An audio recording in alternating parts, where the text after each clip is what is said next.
કમોસમી વરસાદ આટલો વરસ્યો, એવો વરસ્યો કે જાણે ચોમાસાને પણ શરમાવી દે। નદીઓ નાળા છલકાઈ ગયા, ડેમ ઓવરફ્લો થઈ ગયા।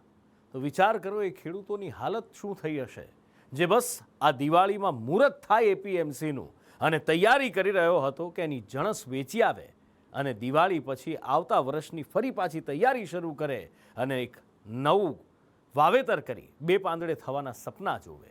પણ એ સપના આ કમોસમી વરસાદે વેરણ છેરણ કરી નાખ્યા। સૌરાષ્ટ્ર સહિત રાજ્યમાં માવઠા, ઉત્તરથી દક્ષિણમાં દેખાયું જોર, મધ્યમાં પણ કમોસમીનું કહેર। સૌરાષ્ટ્રને પાણી પાણી કરનારા મેઘરાજાએ કચ્છમાં પણ ધડબડાટી બોલાવી હતી। કચ્છના ભુજ, રાપર અને આડેસરમાં કમોસમી વરસાદે કહેર વર્તાવ્યો। કંડલા બંદર સહિતના વિસ્તારોમાં વરસાદી માહોલ જામતા કંડલા બંદર પર 3 નંબરનું સિગ્નલ લગાવાયું હતું। કચ્છના રાપરમાં પણ વરસાદી ઝાપટા જોવા મળ્યા।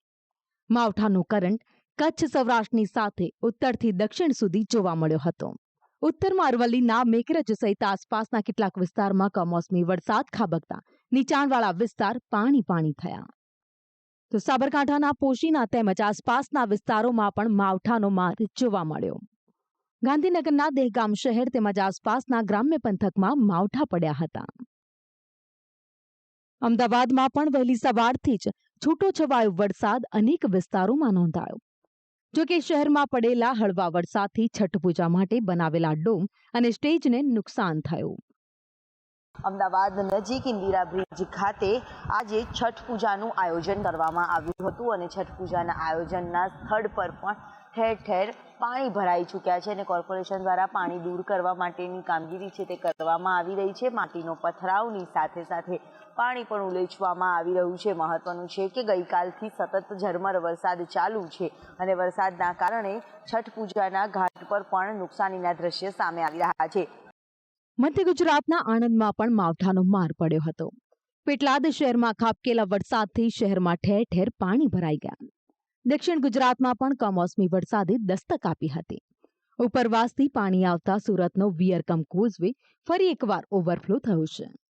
સુરતના રાંદેર અને સિંગણપુરને જોડતો જે વિયરકેમ કોઝવે છે તે ફરી પાછી સિઝનમાં ઓક્ટોબર મહિનામાં પહેલી વખત ઓવરફ્લો થયો છે। સીધા દ્રશ્યો જોઈ શકો છો જે પ્રકારે કમોસમી વરસાદ પડ્યો છે તેને કારણે ઉપરવાસમાં પણ ઉકાઈ ડેમમાં નવા નીર આવ્યા છે। ત્યારે હાલ વિયરકમ કોઝવેની સપાટીની વાત કરવામાં આવે તો 7.33 મીટરે પહોંચી છે।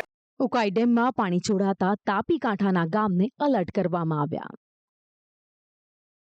તો સુરતની સાથે નવસારીમાં પણ સતત ત્રીજા દિવસે કમોસમી વરસાદ જોવા મળ્યો। નવસારીના ગણદેવી, બિલીમોરા તેમજ આસપાસના ગ્રામ્ય વિસ્તારમાં માવઠા પડ્યા હતા। આમ સોમવારના રોજ વહેલી સવારથી જ કચ્છ, સૌરાષ્ટ્ર સહિત સમગ્ર રાજ્યમાં વરસાદી માહોલ છવાયો હતો। ક્યાંક ઝરમર વરસાદ તો ક્યાંક વરસાદી ઝાપટા પડ્યા હતા તો ક્યાંક ધોધમાર વરસાદે મુશ્કેલી વધારી હતી। બ્યુરો રિપોર્ટ, સંદેશ ન્યૂઝ।